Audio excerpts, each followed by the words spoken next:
আসসালামু আলাইকুম রহমতুল্লাহি অবরকাতুহ। সম্মানিত দর্শক, বাংলাদেশের রাজনীতিতে আবার স্নাইপার রাইফেল এই প্রসঙ্গটি নতুন করে বিতর্ক তৈরি করছে।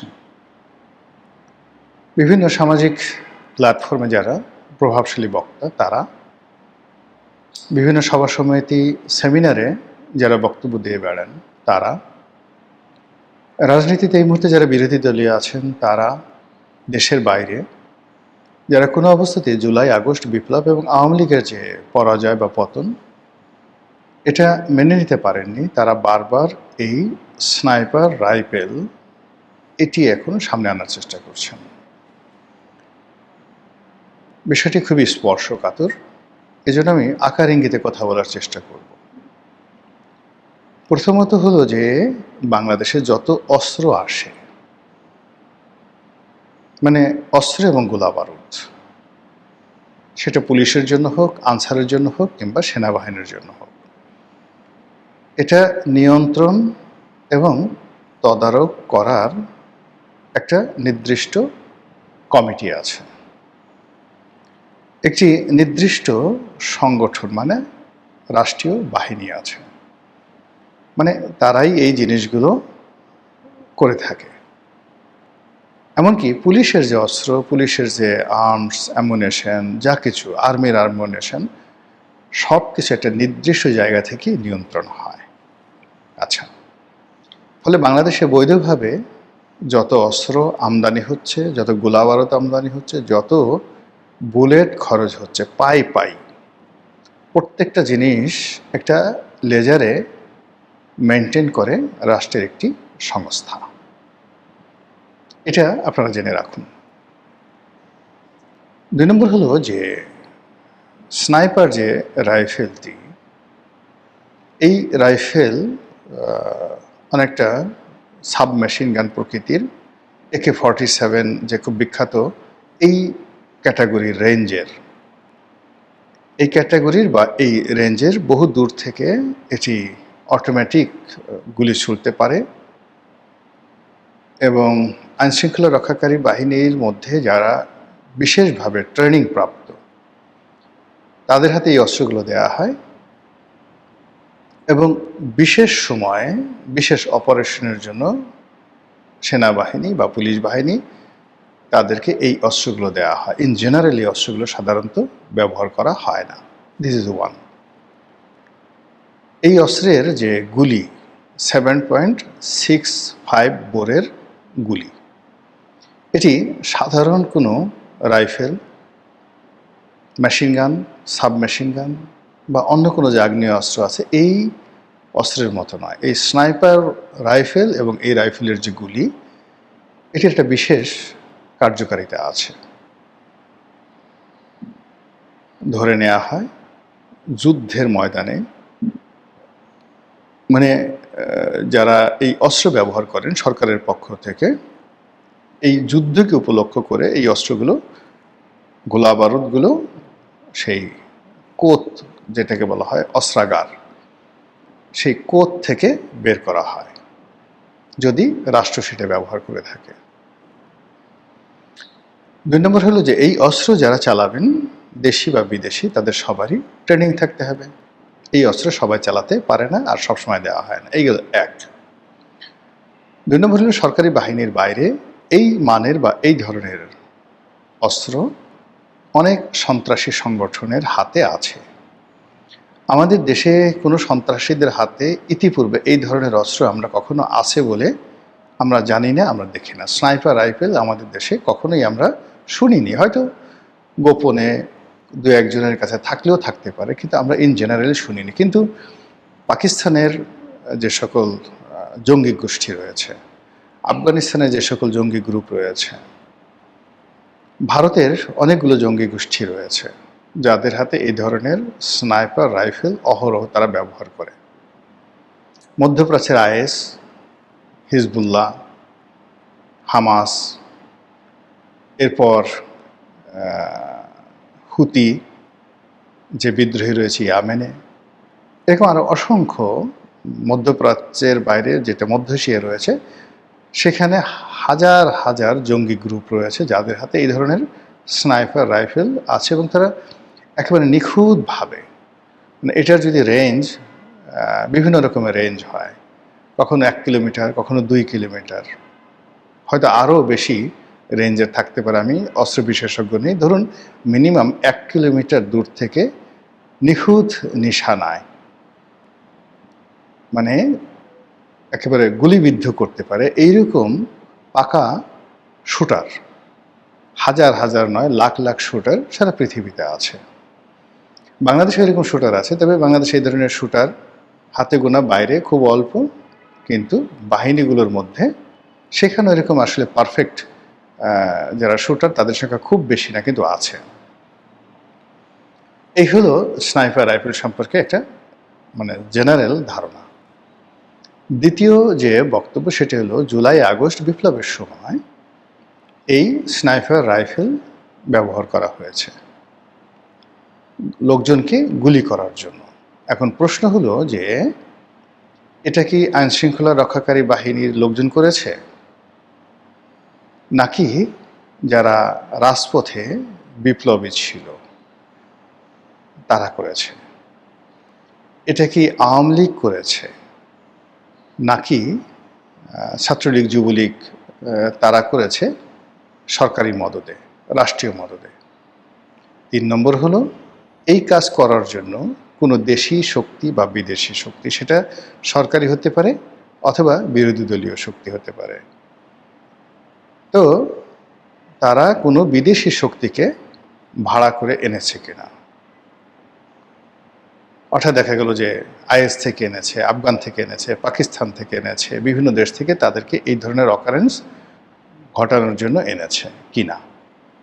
আর এই অস্ত্রগুলো মানে যারা এই কাজ করেছে তারা নিয়ে এসেছিল কিনা, অথবা আমাদের দেশে এই অস্ত্র সরকারিভাবে যে আমদানি করা হয় সেখান থেকে এই অস্ত্রগুলো তাদেরকে দেওয়া হয়েছিল কিনা, এই প্রশ্নগুলো সামনে চলে আসছে এখন। এরপর হলো যে এই অস্ত্রগুলো এখন কোথায় আছে, আর যারা এই স্নাইপার রাইফেলগুলো চালিয়েছিলেন তারা কতদিন বাংলাদেশে ছিলেন, এখন আছেন কতজন, আর কতজন চলে গেছেন।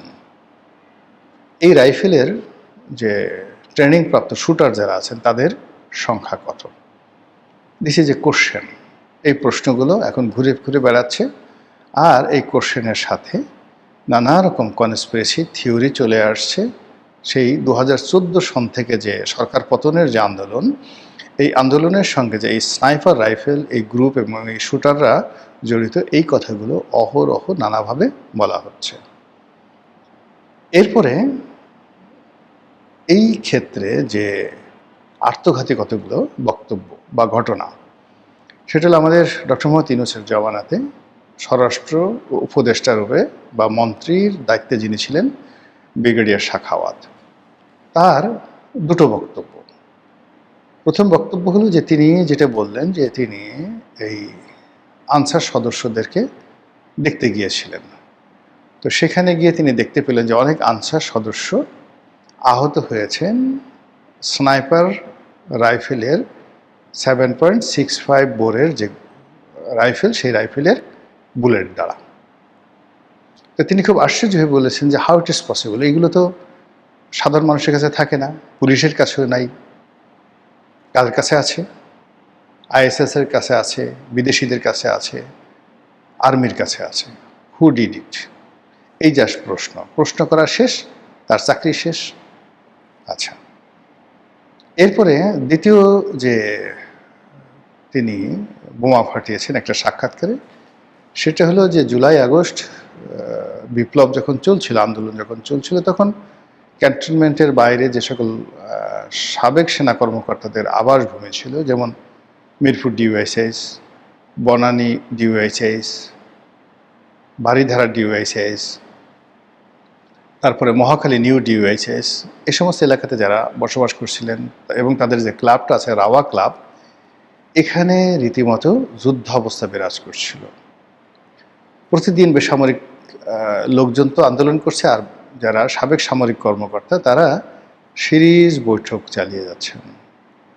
তো এটা বাংলাদেশের জন্য ভয়ঙ্কর। এর কারণ হলো যে 75-এর যে 15ই আগস্টের ঘটনা, 7ই নভেম্বরের ঘটনা, এই সকল ঘটনা কিন্তু আসলে অবসরপ্রাপ্ত সামরিক কর্মকর্তারা ঘটিয়েছেন, যারা অনেক অবসরপ্রাপ্ত, যারা অনেকে সামরিক বাহিনী থেকে বহিষ্কৃত, তাদেরই একটা সংগঠন এই ঘটনাগুলো ঘটিয়েছে। এবং এর আগে যে কয়টি যাকে বলা হয় আমাদের দেশে সামরিক অভ্যুত্থান হয়েছে কিংবা ১/১১ হয়েছে, সেখানে সাবেক সামরিক কর্মকর্তাদের একটা বিরাট ভূমিকা আছে। ফলে ওই সময়টাতে সেই ডিওএসএসগুলোতে যাওয়া হচ্ছিল বা রাওয়াতে যাওয়া হচ্ছিল, সেটি নিয়ে আমরা সবাই খুব উদ্বিগ্ন ছিলাম এবং সবাই খুব আগ্রহী ছিলাম যে আসলে সেখানে কী হচ্ছে।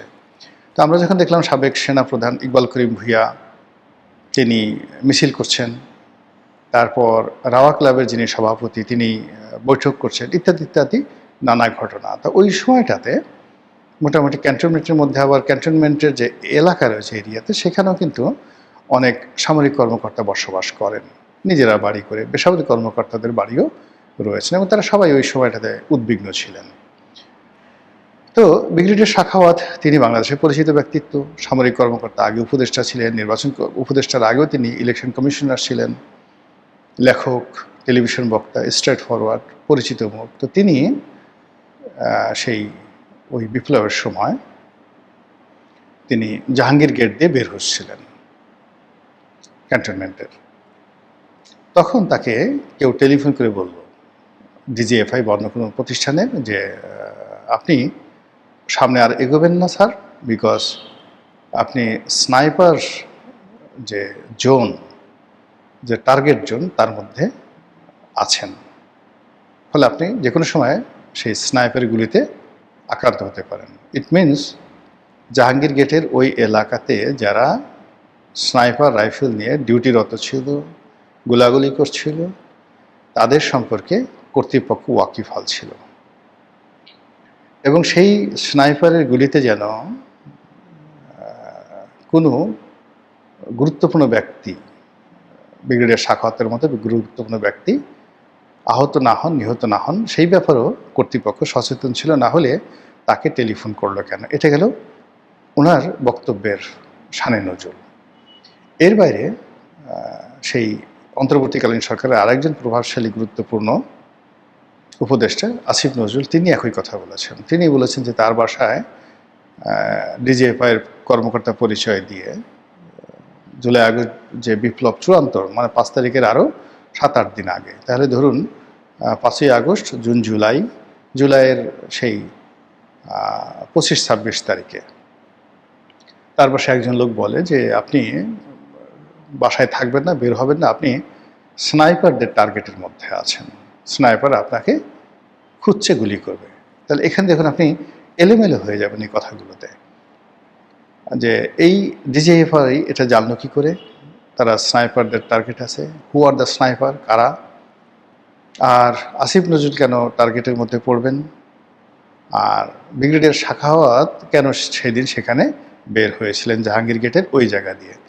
এই বিষয়গুলো নিয়ে এত বেশি বিতর্ক হচ্ছে যে এই বিতর্ক রীতিমতো বর্তমান সরকারের উপর রীতিমতো একটা মানসিক চাপ তৈরি করেছে। অনেকগুলো প্রশ্ন, অনেকগুলো অমীমাংসিত বিষয় এমনভাবে নড়াচড়া করছে যে এগুলো যদি সমাধান করা না হয় তাহলে এই স্নাইপার রাইফেলের যে ঘটনা, এটি এগোতে থাকবে এবং এটির যে পরবর্তী এক্সটেন্ডেড ভার্সন কাকে যে কখন ফেলে দিবে এটি আমরা কেউ বলতে পারি না। কাজে এটি নিষ্পত্তি হওয়া দরকার। মহান আল্লাহ আমাদের সবাইকে হিদায়াত দান করুন এবং হেফাজত করুন। আসসালামু আলাইকুম ওয়া রাহমাতুল্লাহি ওয়া বারাকাতুহু।